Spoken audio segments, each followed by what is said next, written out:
Hey guys, so as I promised a long time ago, I was going to start using Flask Python. Okay, so I got this demo. We can sign up and log in. So this is the home page. Let's check this post. We are not able because we need to sign up. In this case, let's log in.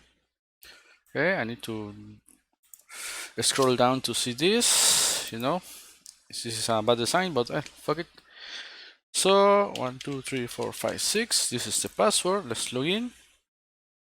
Now it takes me to the main page, and you can see that it has my email here. We have the logout. We still have this, but now we can access it. Okay, and we can also access the new post. This is a simple thing using Firebase. I'm preparing another Flask with MySQL. Okay, and I have another project that is going to be with MongoDB, okay, using Flask. I will be using Flask because I don't know, it's better. I think it's better. That will allow you to understand how Python really works instead of Django. So let's log out. Let's try to create posts. It doesn't let me, but if I go back and log in again and say 1, 2, 3, 4, 5, 6, that is the password, and if I go to create post, you can see that the URL changes and I can now create a post. Okay, this is not managing any files, but I got some other that are going to be code reviews, but later we will build something from scratch. I'm just going to push some projects I have, okay, as code reviews, as the usual videos in the channel, so you can check them out to see how it works, download the files and all that, and later, I hope next month, I will start creating tutorials. I should have all the information I need and all the, inside my repos in order to create other applications, but now from scratch. So you can see how to create all of this from scratch, and I will explain all that in depth. So I think those are going to be videos maybe about 1 or 2 hours explaining everything. So I'm still going to plan how to make it happen, but that will be that is something that is going to happen in the channel. So as you saw, we're using Firebase. We have this application, so we have authentication. Okay, we have these two users, and we are using, because this module only allows us to use a real-time database. So that's a pity, but we're going to use it at least by now. And I've seen another demo using Firestore, but I haven't checked that. So just let me make a side note here, because since this is not going to be a full tutorial, just a code review to show you how this is implemented, I'm going to close this, but I'm going to show you something first that is about so let's go to Python.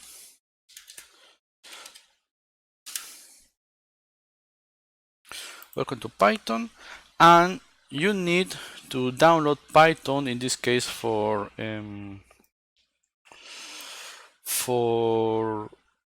Windows. I'm using Windows 10. All my code reviews and all my applications are built in Windows.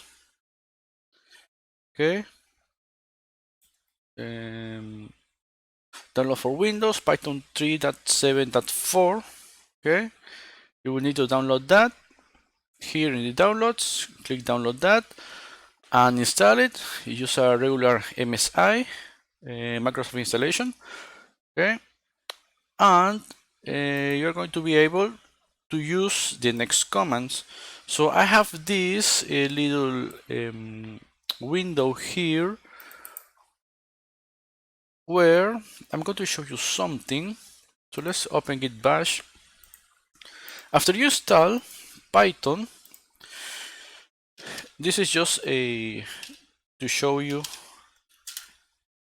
You can see this one is in Spanish, but pipenv allows us to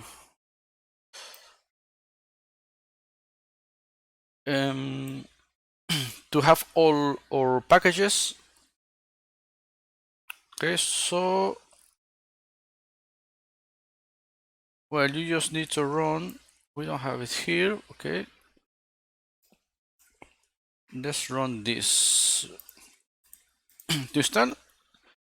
Since I'm using Python 3, they say pip3. Pip comes already with Python installation. Okay, so make sure to check. I think it had a checkbox, so be sure to check that. If not, you can install it. Maybe if you have a problem with that, I can show you how to install it on its own. Okay, so let's say pip3 install pipenv. So this is going to install this pipenv that allows us to create an environment. It's going to say, for me, requirement already satisfied because I already have that installed. Okay, it doesn't have to be in a folder. It's going to be installed globally. So let's go to this, because you will see, and this is going to show you why I have this pip lock or this pip file. I'm sorry. So let's check this, because I'm going to start showing you what I have installed. That is the packages Firebase4 and Flask. Okay. So this is not a tutorial about pipenv or anything, but just for you to understand if there's a problem with the repo, how to install and how to add the dependencies. Okay, so let's click here and okay, I already have the Git bash here inside this new folder. So let's say pipenv shell.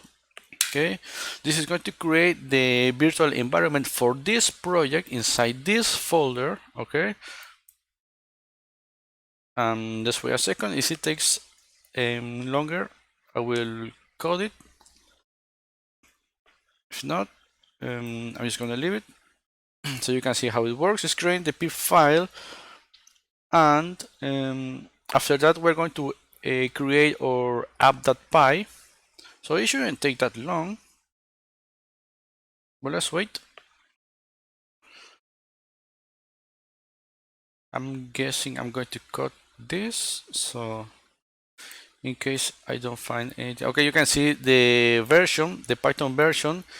Be sure to install all your dependencies using pip3 if you install Python 3.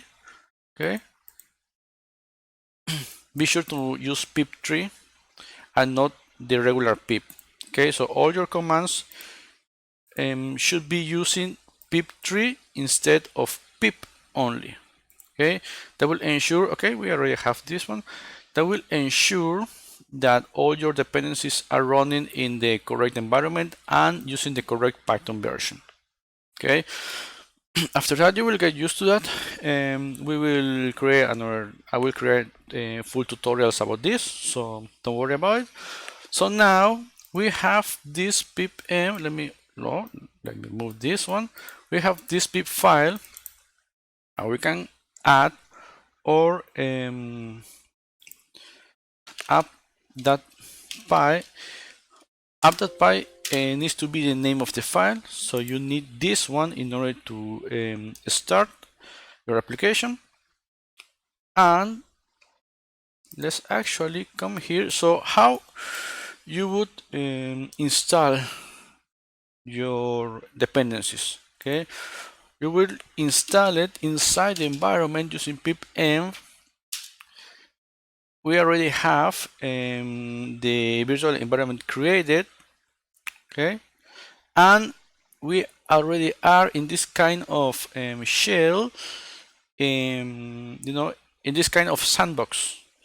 So we can run pipenv even if we are not inside this sandbox. We can run pipenv commands. Okay, so pipenv install. So we are going to install what we're going to install. I'm going to show you with this project that is using Pyrebase4, that is a wrapper for Firebase. So we need to run pip install Firebase. Remember that you will need to run this with pip3 install in case you are not running an environment. But since we are running the pip shell, the pip environment, we're going to run pipm install Pyrebase4. So this is just a little kind of intro for you to understand. And since this is the first video I'm making about Python and Flask, I want you to be on the same page about the environments, since we're going to use environments. So this is my project files, and now we will start in a second after just after that one is installed. So let me open this one with code.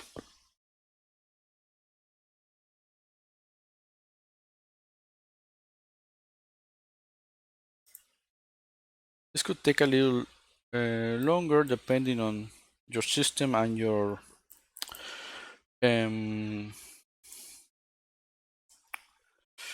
internet connection. It's going to download and install everything. So let's actually check this pip file. You can see that we have these packages and the packages, and the version. You can see that it already updated, but it's installing. It's creating the piplog file. I guess I'm not going to cut this so you can see all the process. I know it's a little tedious, it's a little boring, but you need to do this with these Flask applications. And of course, we need to install Flask, okay, inside the environment so it doesn't have any other problem. So after that, let's run pipm install Flask. Since we are going to use Flask,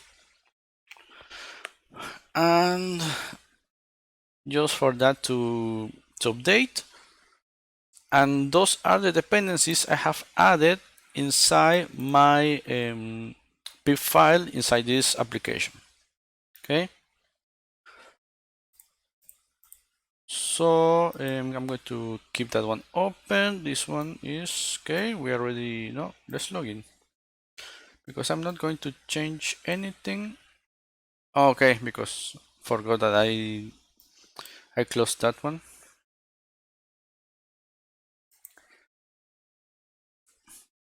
And let's just, so this is inside a new folder. You can see that we have Flask,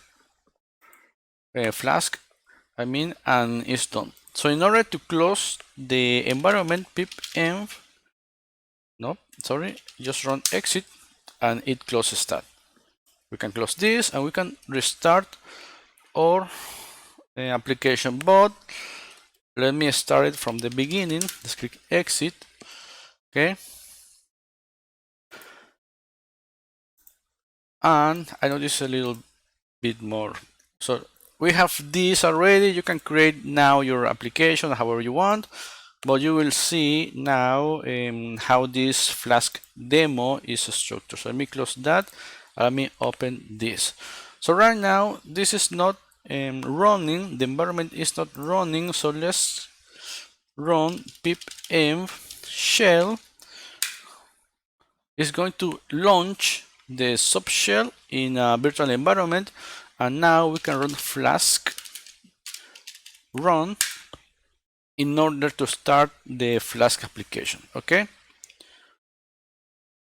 in case you have, as I said, in case you have any problem with the repo, so you can, this should all be added inside the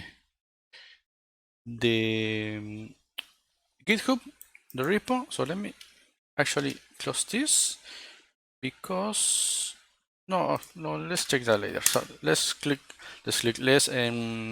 the application again, and it's running on the port 5000. Okay, so let's refresh. As you can see, we have the application running. So let's start with this review. That you will see the structure of the application. We have this app.py, that is our top, let's call it a script, or top script, or top file that is going to have all our functionality. You can also break this apart, okay?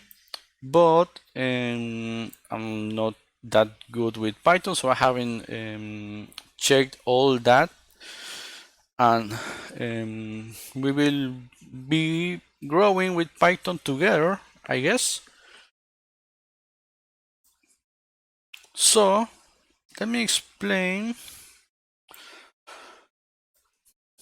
Let me see. Let's explain directly the functionality.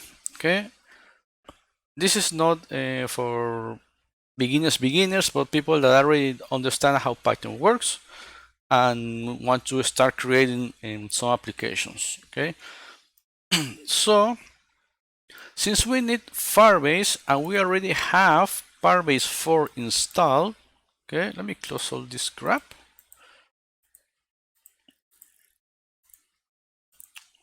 Okay,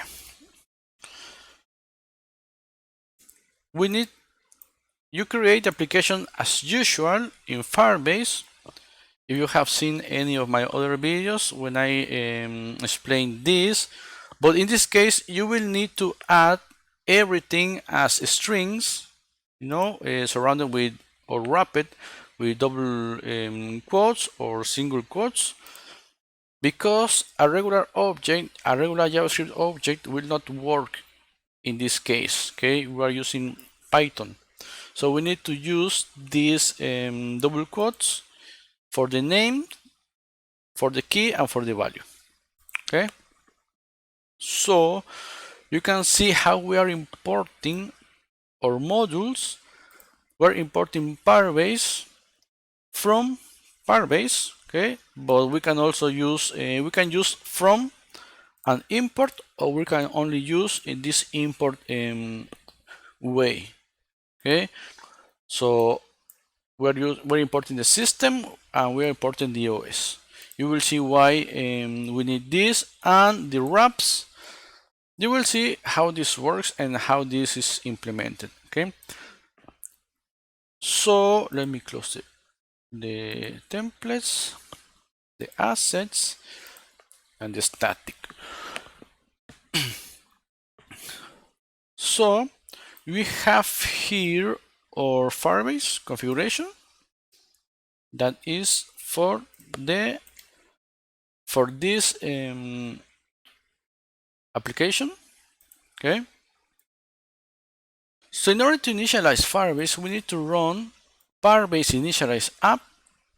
If you have used Firebase in other environments, this is almost the same, but we're not using any cons, any let, because we're using Python, so we only define the variable here and we initialize the config. So now we have the app initialized, and we can run. We're using authentication. Remember that in order to check some pages or to get some functionality, it redirects us to sign up. We need to actually create an account, okay, inside Firebase. So we are going to get the instance using the Firebase auth. We are going to call it auth, and we're going to call db to the a real-time database that is going to be using the Firebase application and this database function or method. Okay, so I moved. Okay, let me close this one. Let me save that. Of course, if I save something, we need to restart this. Okay, maybe there's another way, but I'm not so sure about that. But I've been working with this with several weeks with Python, and I haven't really been too bothered on restarting the server just like that. Control C and just run, use Flask run again, and it's not that big of a deal. So this is actually from Flask, so we're going to go line by line. So this actually is from Flask. This is the name of the application. Okay, so here at the bottom, we're going to skip all that, only to show you this. Then this is going to run the script. We're going to check the application. Okay, and if the application is the main application, we're going to run the debug through.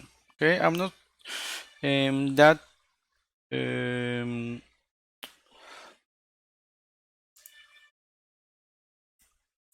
well, you will use this. I will explain that better in the next, because I'm not so sure about how to explain this since the parser is not showing me anything, the IntelliSense. But okay, let's roll with that.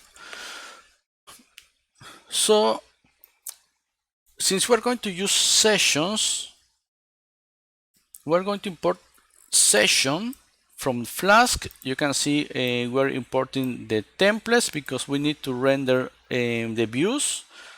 We're going to import redirect because we need the redirections, the request because we need to manage the request from the forms. Okay, and URL4. Okay, because we're going to redirect, generate a URL to the given endpoint with the method provider. Okay, so we need URL4 in order to get it together with redirect. Okay, so this secret key is actually needed for the sessions to work. So we import we create a new key using the OS random method to create a new key that, if I'm not mistaken, it needs to be 24 characters. So that's why I'm using the 24 here. So this will create a key with 24 characters. Okay, and enable for us to use the session. Okay, we're going to check this one later. So we're going to go to route, to the actual routes. We have 5 routes, 6, 1, 2, 3, 4, 5, 6, 7, 8 routes. So this is even though it's a simple application, in terms of functionality, it manages several routes and several templates. So let's start with the first route. In order to manage a route, we need to create this add app that route and add the name of the route we want to handle. Okay, then we define the function. Remember that in Python we need to use this key define the name of the function, and we're not using curly braces, we're using only this colon, I think it's called, I don't know, but we're using this sign. Okay, and everything is managed using indentations. So VS Code will keep the indentation. At least it has been keeping my indentations using Python. So I don't think there's a problem with that. But make sure you are working with the same indentation.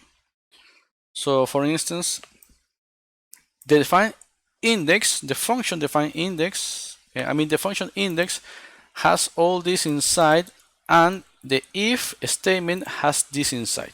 Okay.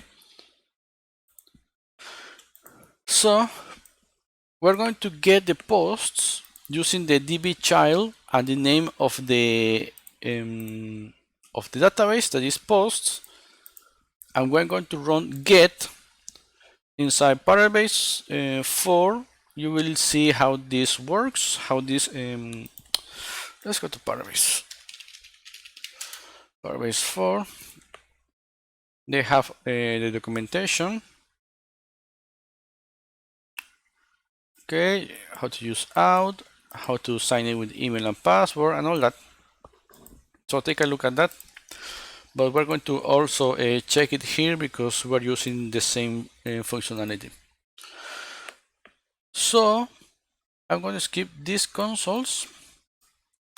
Okay, this is just going to console the values that I'm getting from the posts. And we don't need to see that. That's only good for debugging. When we create application from scratch, we will be using that in order to see that we are getting the correct information. Okay. So let's continue. So for this index, we're going to return all posts and store them inside this all post variable. So we're going to check if this variable contains, okay, we can access the val. The val is going to be all the posts. So if this is none instead of null in JavaScript, here in Python we're going to use none, meaning if this is empty, if this doesn't exist, okay? So if this val that is going to be the post is equal to none, is not existent, we're going to return the index HTML. So without any other thing, but since I created a new post, we're going to return the index HTML with these posts. If you have worked with Node.js, you can see that this is simple. This is similar. So we're going to define a constant or a variable, a variable, and we are going to give it the post. So here we can access this post that inside has our values from the collection. Okay. So if there are no posts, if there is nothing inside this val that is coming from Firebase, then we're just going to return the index as it is, and we will see the index here. Okay. And if we have something, then we're going to return a variable that contains all the posts. So you will see that we have a different set of files here. This is a standalone Flask application. This is not an API. Okay, so we need to run render template. We need to import render template and to give them a template, to give Flask a template. So that's why we're using render template and the name of the file we are going to use. So it's going to check for this templates file, templates directory, sorry, and it's going to look, okay, you want me to use this index HTML. So this is going to say, right? It's going to check inside the template and look for this index HTML. So let's go to the index HTML. You can see that. Oh, but I forgot about the layout. As with Laravel and Rails, we can create layouts, okay, that manage all our structure and keep them using the same or kind of the same attributes inside your HTML. So here is just the pure HTML. If you have used Laravel Rails, you are used to this. If not, this is just a simple HTML file, okay, layout.html with our meta or HTML or head or body. We have the navbar here, that is the includes inside the includes, okay, that is meaning that it's just a fragment of an HTML file, okay. We're going to check that later. And layout. After that, we can add whatever we want, and on the place we want to add the content, for example, inside this main, we're going to run, or we're going to add these curly braces and percentage, just like I think it's Jinja. I think it's using Jinja, right? I can't remember. With Django, and you can see that it's similar to other frameworks like, as I said, Laravel and Rails, in order to create a template.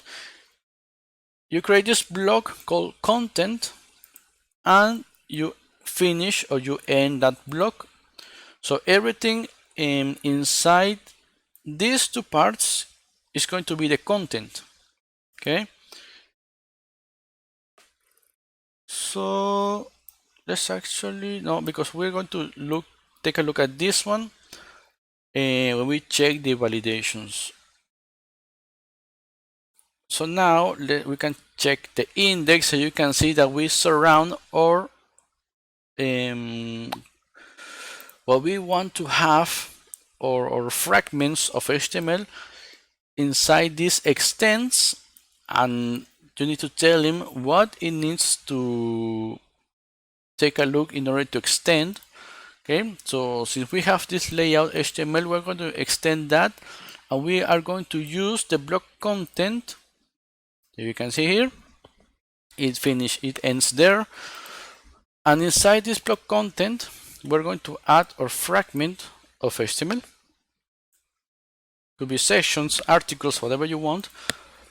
And since we know we are receiving a post variable inside this, we can loop through those. So we're going to check if post is not none or is not null. We're going to use this for in order to loop through the posts as a post. So we're going to return this kind of angular interpolation, post.key, that's going to return the post key, the value title. This is just a Pyrebase. As I said, you can check all the syntax inside this Pyrebase GitHub. Oh, let me go back. And we're going to return the author. We need the author because you can see that we have this added by Aldo Cava. So you can see we have this if to check if the post is true. So if that returns true, we're going to run the for each or the for loop. Else, if that is false, we're going to call this no post and return something, okay, like an image and a little paragraph, okay, with some feedback. We can see that because we already have a post. We're going to delete that later, so you will see how that works. So that's the index. So let's go to sign up. Let me actually go to sign up. Okay. Now we're going to also create a new route using a sign up. So this one you can, because I forgot to do that.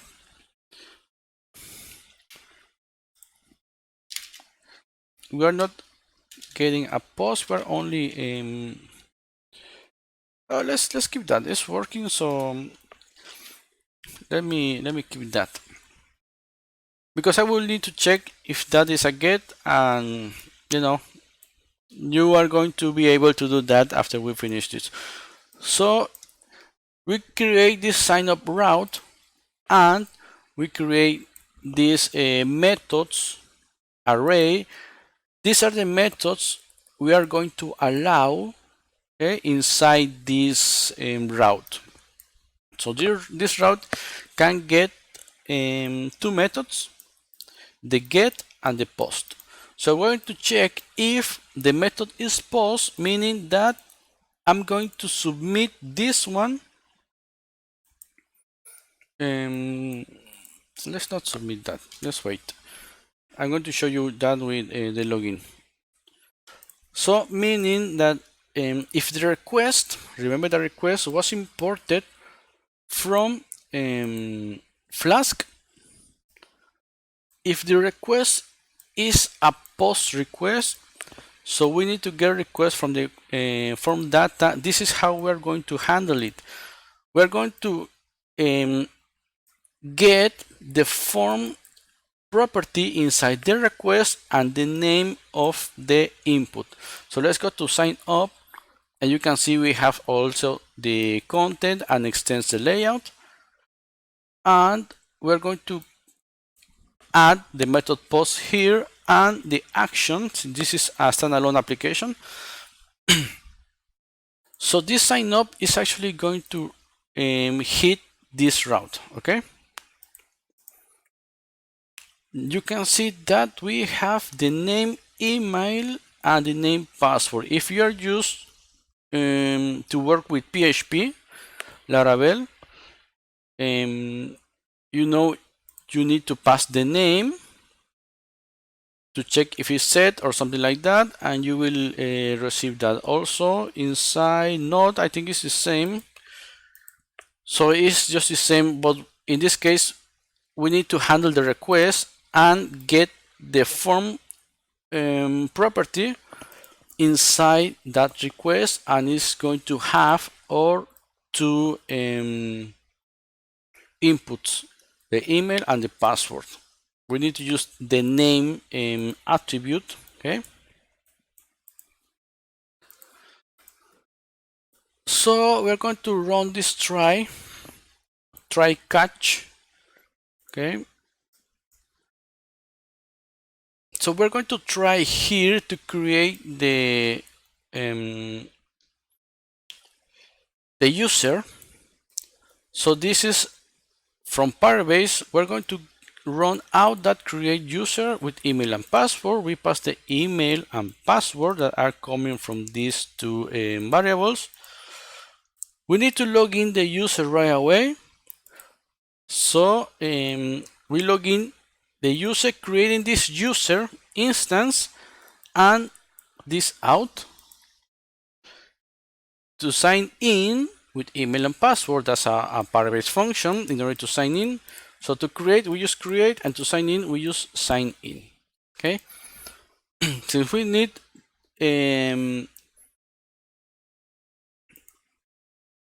we are actually don't need this user. No, we need this user. Yeah. So we're going to create a session. That's why I have this inside the authentication. Inside the authentication sign in, I have it inside this user. Okay. So we need to create something in order to manage the session. We're going to create this user ID that is going to have an ID token. I'm going to create this ID token inside the user. Okay. And also I'm going to create this user email and assign it to email. So we need because this won't work, the login will not work only with Firebase. We need a session. Okay. I think I have, no, I don't have it here. I deleted the sessions, but let me see if we can check it here. There's a way on which we can check. Let me go to application.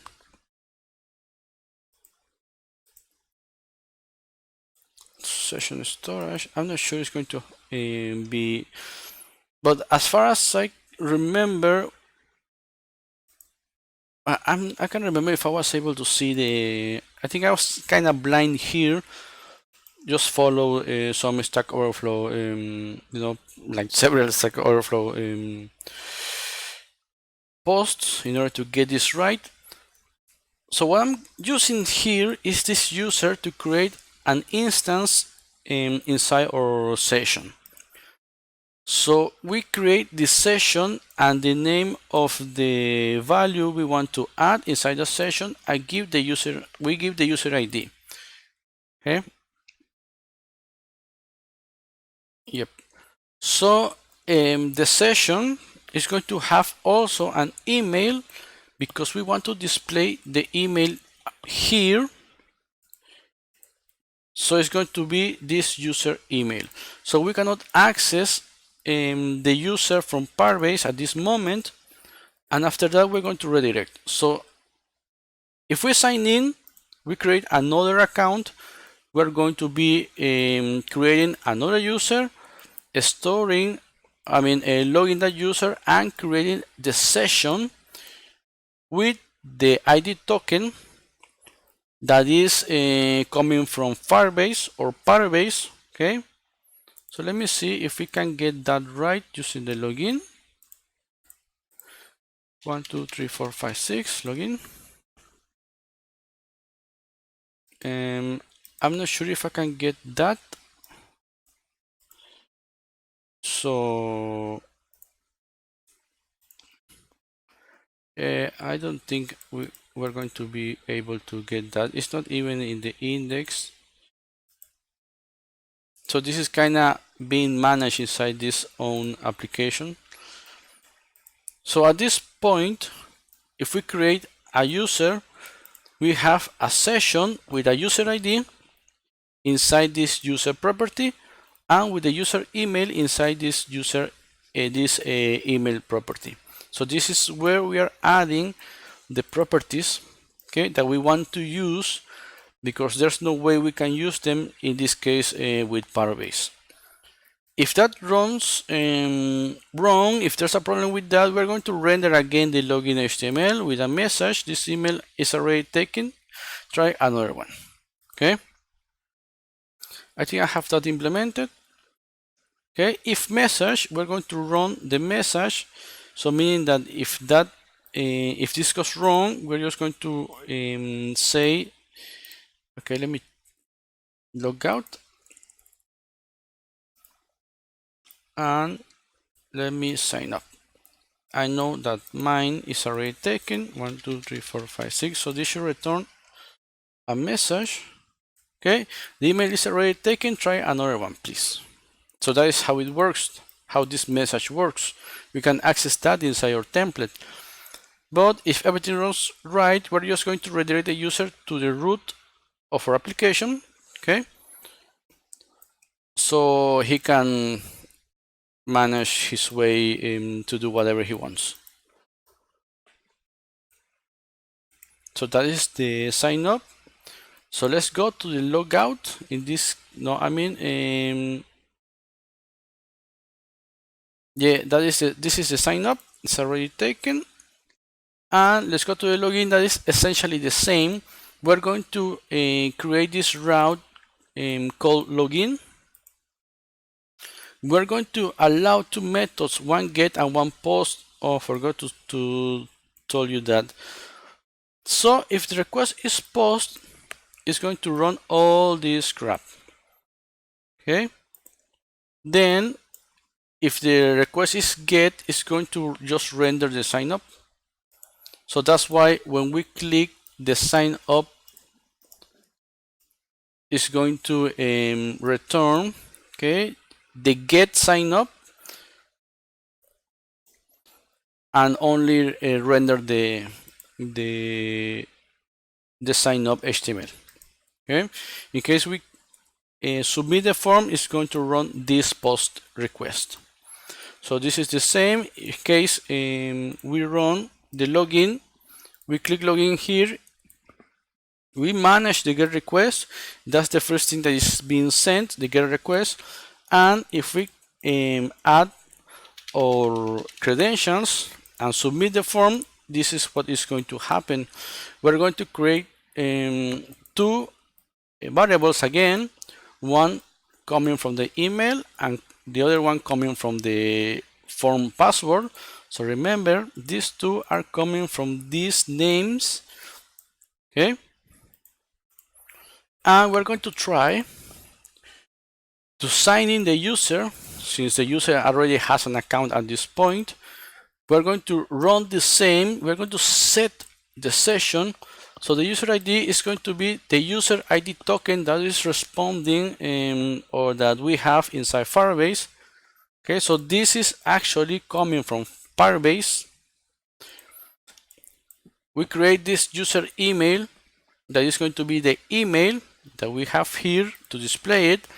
And now we give those properties to the session, the user, that is the user ID, and the email, that is the email ID, or the user email, sorry.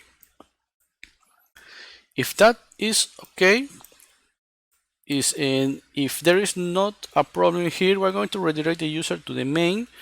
So if I click here, knowing my credentials are right, I'm going to be redirected, or I was redirected to the route.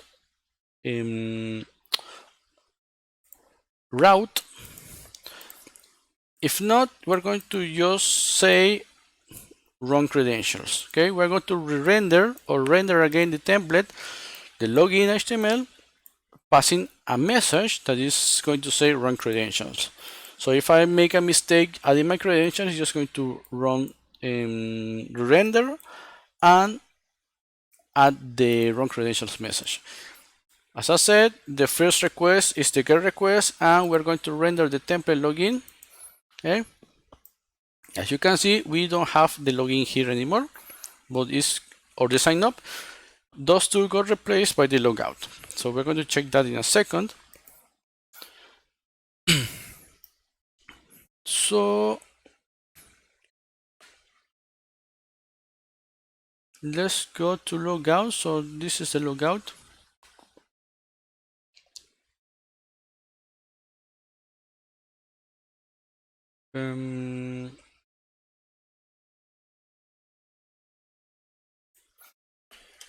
So when we log out, okay, we click logout. We're redirected. So we're going to remove the user. So the out has the current user stored. Okay, so we can access that.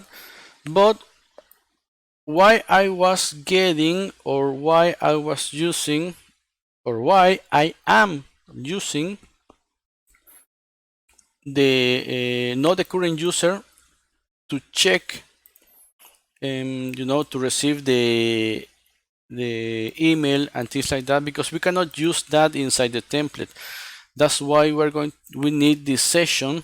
So at this point, we're going to understand that the current user is not available to be used inside the templates,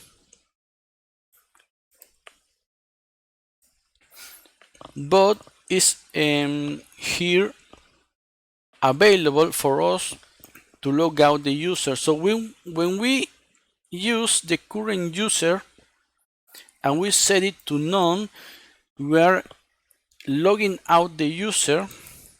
Okay.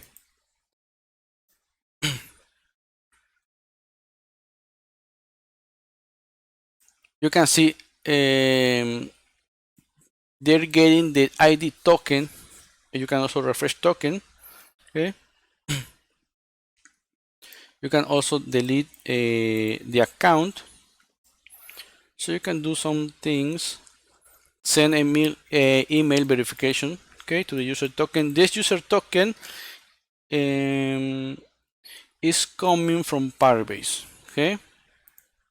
So when we log in or sign up, we're going to receive this user ID token, but we cannot use that. It doesn't have anything else, and the current user only has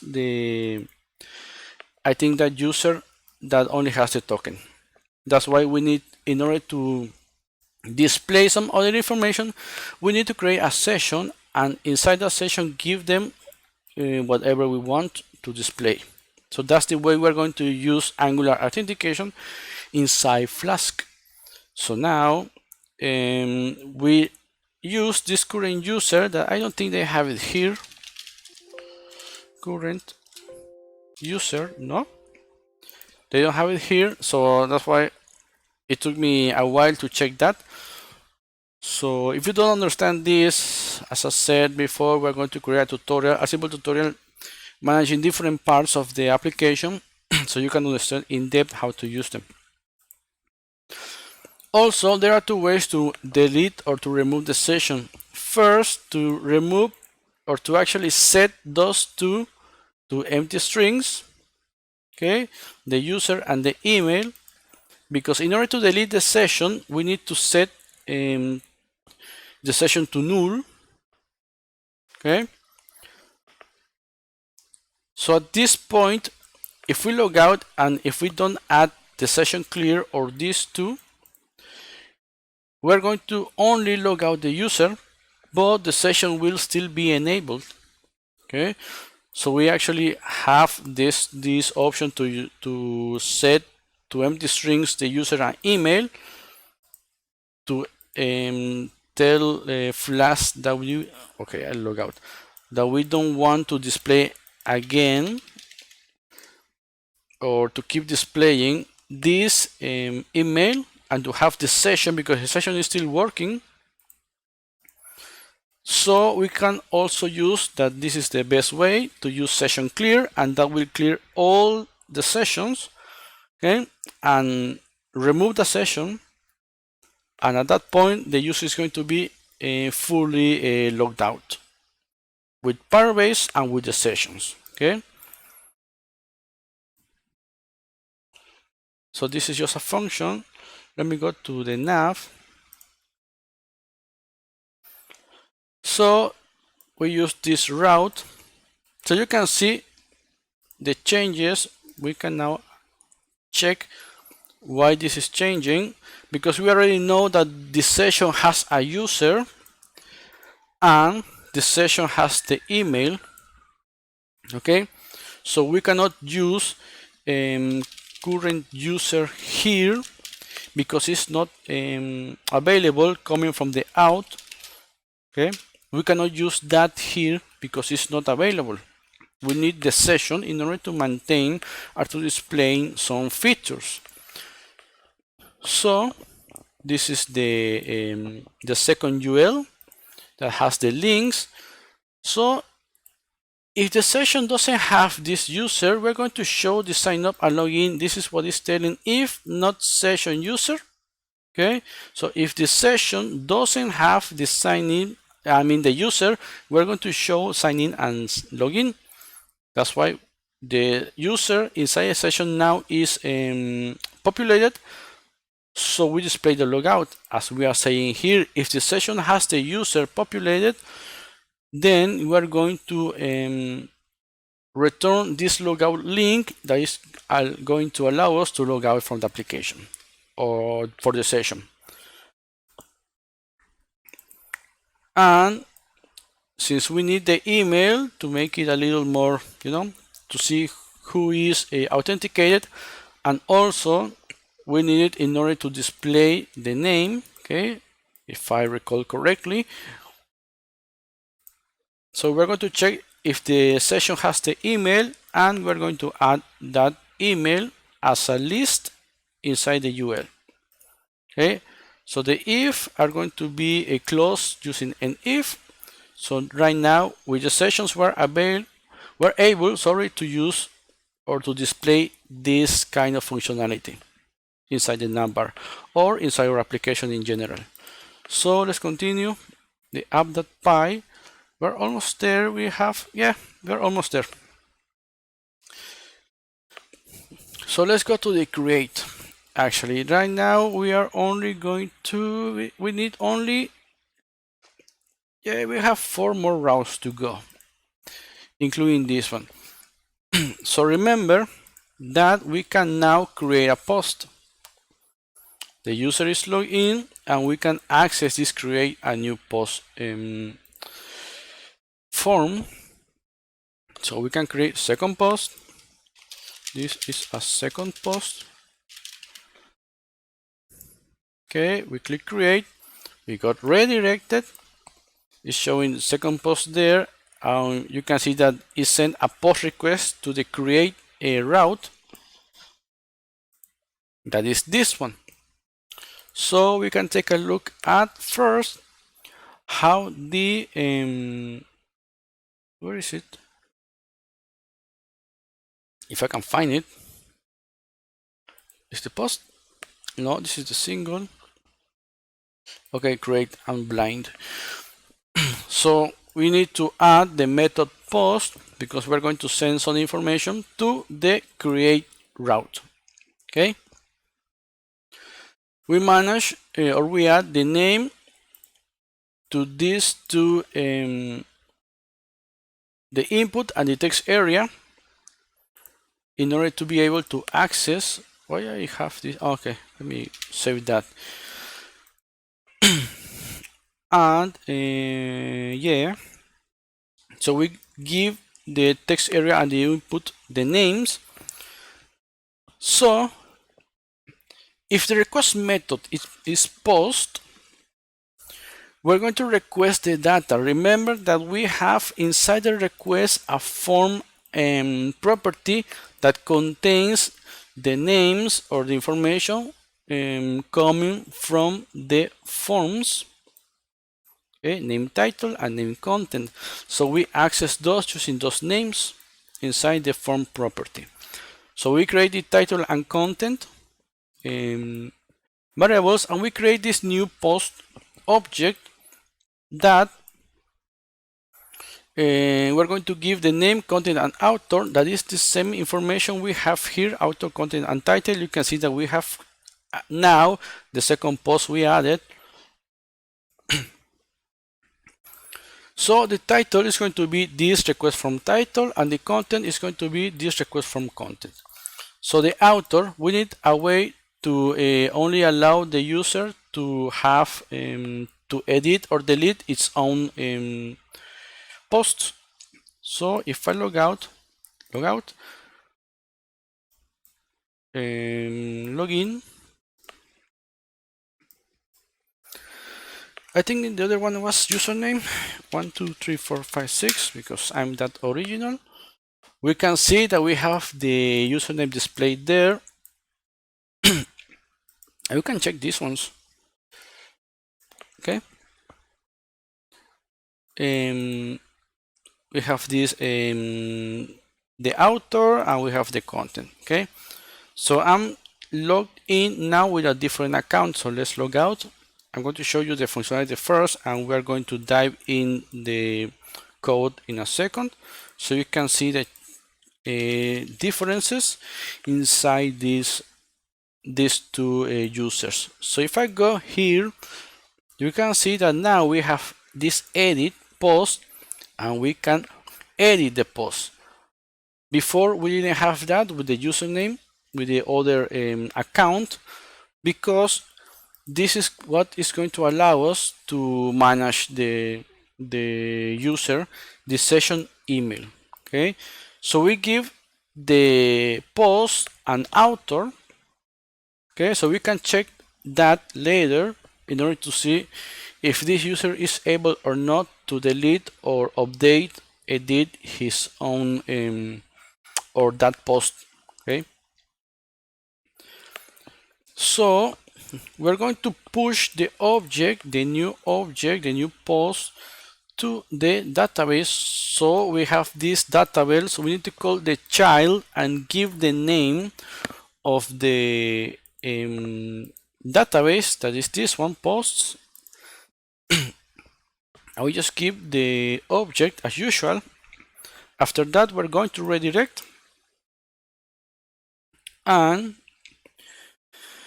if there's something wrong, we're just going to return the create HTML again with the error that something wrong happened, in case there's something wrong with the post.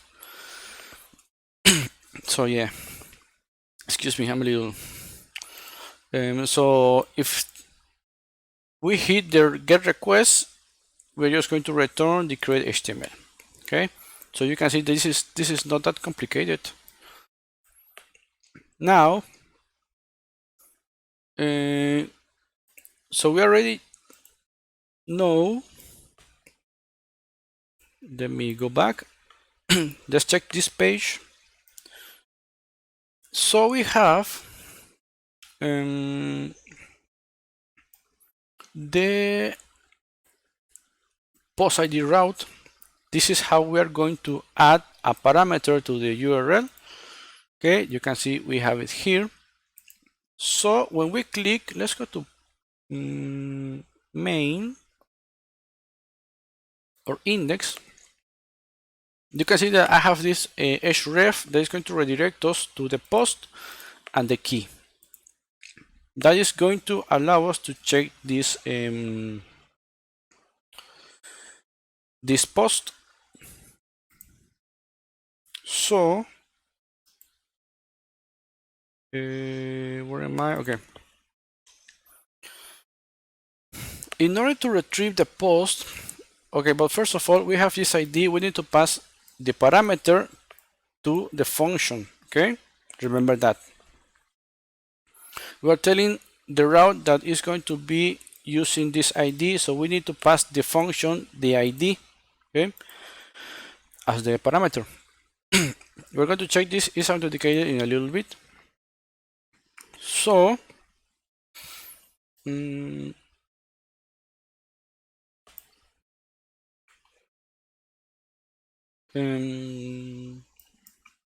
sorry. In order to retrieve that post, we're going to call from the posts. We're going to already back key, and we're going to call the equal to in order to retrieve the post that has that ID. We're going to limit the post to be only one, okay, just to make sure, and we are going to use get. So this will retrieve only the post that has that ID. So then we're going to render the post HTML. This is always going to render that with the order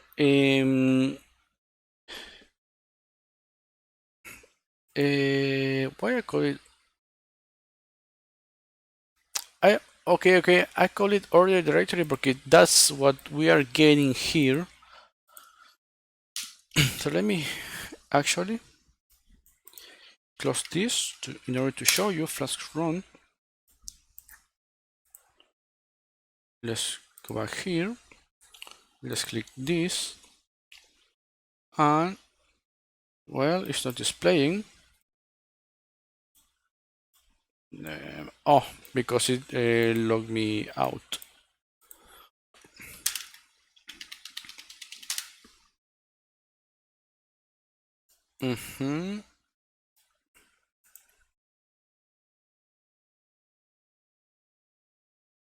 Okay.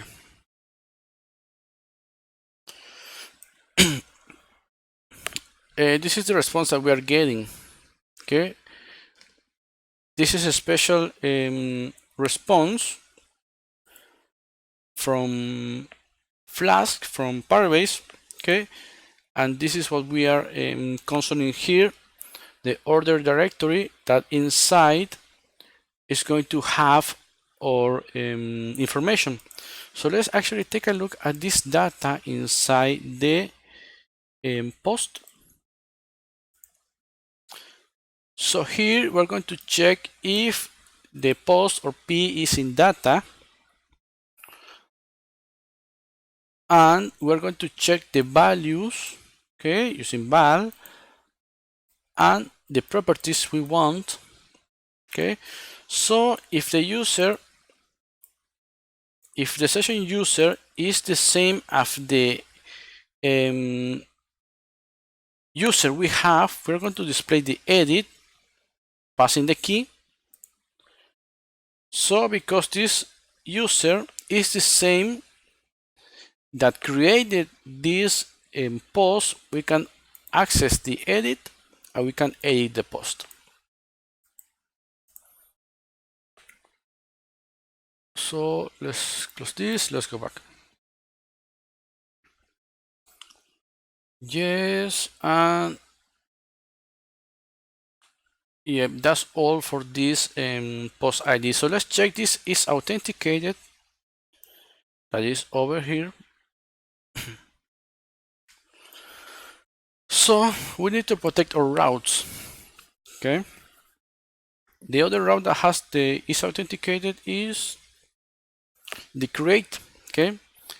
In order to authenticate the routes, below the route creation, you will need to run, or you will need to add this add is authenticated, and then create the function, define the function is authenticating, passing a parameter. So returns at the creator of the box update wrapper. Okay. So this wraps is going to return a response kinda. Okay. So we're going to define a function that is this decorated function passing the arguments and quarks that quarks I have it. Let me, because quarks is a special set that I think it gets a directory or returns a directory. Quarks allows you to pass a keyword the variable length. Okay. So that's why you can see that quarks, we're going to pass in quarks here, and we are checking quarks items. That is a function. So we are going to check if there is no user, then we're going to redirect to sign up, meaning the user is not authenticated. Okay. Meaning the user is not authenticated, we're going to return the user to sign up,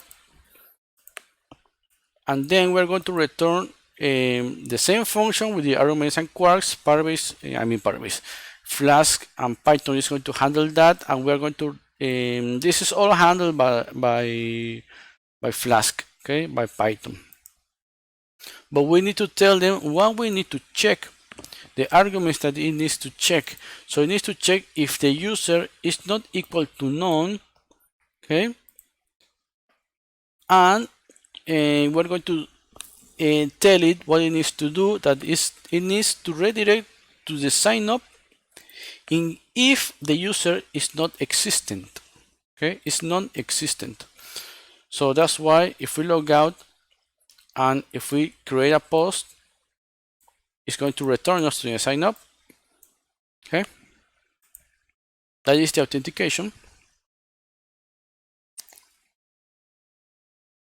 or the access authorization, and it's going to be the same for the edit. I mean, not for the edit, sorry, for the post ID that we cannot access. Let's go to home. We can see the posts, but we cannot access them because we're going to be redirected to the sign up. Okay, that's why I kept this create post to show you that we cannot create a post unless we are signing into the application. So let's go to the edit, and finally we're going to go to the delete. To the edit, we're going to check Well, first of all, we're going to allow this parameter to be in the URL, and we need to pass that ID to the edit function. We define the methods we want to use, that is the get and the post. The get for the form to return the template. Okay, I mean for the form. No, this should. Yeah. It's going to return the HTML, and the post. We're going to check if the post is set. So let me explain this again. If the get method is done, okay, get. Okay, let me check that because I'm not logged in. Okay, 1, 2, 3, 4, 5, 6. Okay, we're back again. Post, edit, and boom, we have the information. This is a new post, and this is a new post. So you can see that, okay, we're returning again that object, and we are getting, or we're making a get request to the edit and the ID of the post. So when we get this get request, we're going to return, or we're going to look inside the database, retrieve again the post that has that ID that we are passing into our application or function that is coming from the URL route, and we're going to return the render template with the edit HTML using the order directory, or I mean the order dictionary we return as a data, as the data property. So if we go to edit, you can see that we're going to do the same, check the data, and we're going to set the value of the content and title to be the value from the post we are retrieving from Pyrebase or Firebase. Checking the user.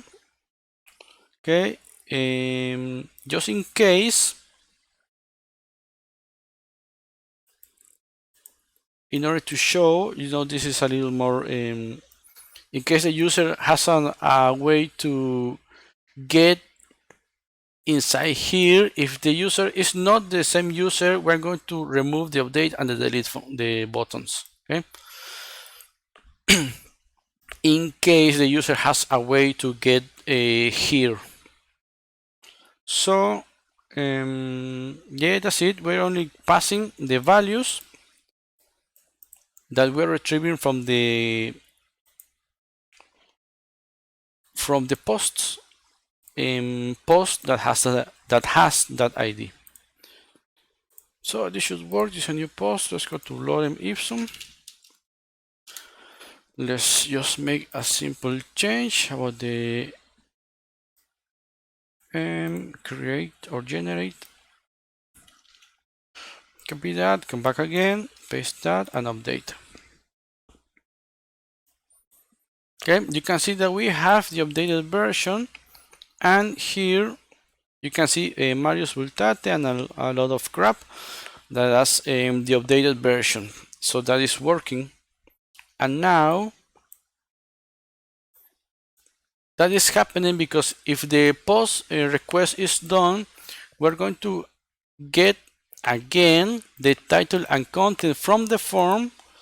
So the edit is going to send on the post request these two values, and then we're going to again pass the author. We shouldn't be passing the author, but we're passing it again, all the values. We're calling the update for the child that has that ID, and we're going to return the redirection for the post and that ID. That's why we are going to be redirected to the same post. Okay, and that's it for the edit. Show you the edit. So let's go with the last one, that is the route that manages the deletion of the post. So here we only need the post. Okay, so let's go to edit because that has it. You can see that we have a form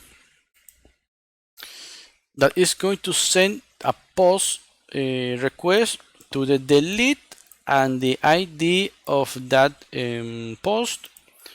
We're just only adding a submit. So that is this button. Okay, it's a form. So you can see we are going to manage the delete and the ID. So we pass the ID again inside our define function. So in order to delete something, we're going to call the db child and the name of the collection, the child ID, and remove method, and after that just redirect. So if we hit delete, we're going to be redirected here, and since this is my post, I can also edit this one and delete it. And you will see that this is going to be displayed as the no posts inside our index, meaning that there are no more posts in the database. So we call this no posts and display some information, and that's it. That's all about this application. We can log out. So as I said, let me close this. Although this is a simple application, you can see what we need in order to create it with Python.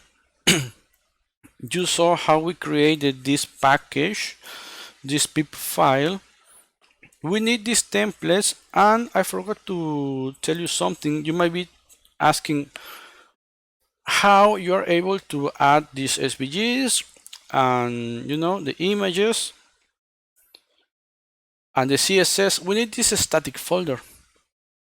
So this static folder is going to have our CSS, JS, and all things. So Python is going to search. You can see that we are not using or importing this folder. So this is already done by Flask. Okay, Python. So if we go to the file that has the, I think is the layout, you can see how we're calling that. We're calling that using the static assets and the name of the file. Okay, that is this one. And inside the index, the same static assets and that one. So we only need to reference the static and add or images and CSS inside their own folders. So let me go again to layout, and you can see how we're calling this CSS that is managing this URL 4. We need to look inside the static folder and we need to give it the name. Okay, so this is going to be the CSS folder that we have here and the main CSS file that we have here. Okay, so that is how you can add another or the CSS, and how here you can see how you can include files. We're including the nav, and how to add images using the static assets. Okay, so you can create your applications and give them the styling you want. And that's it. I hope you understood a little bit at least of this.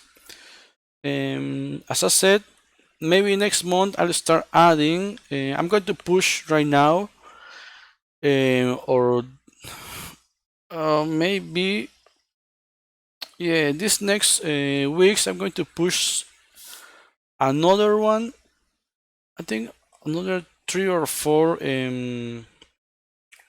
full applications, code reviews per se, and after that I'm going to start with the tutorials. Okay, I'm not sure how it's going to be done.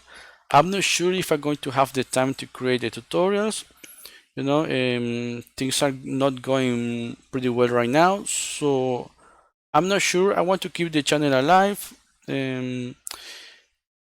but I'm not sure. If you want me to create tutorials, just let me know so I can at least know that you really want them, so I can start planning.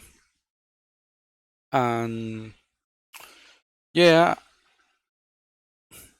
so that's it. If you have some other questions, let me know. You will have the repo, and see you on the next one.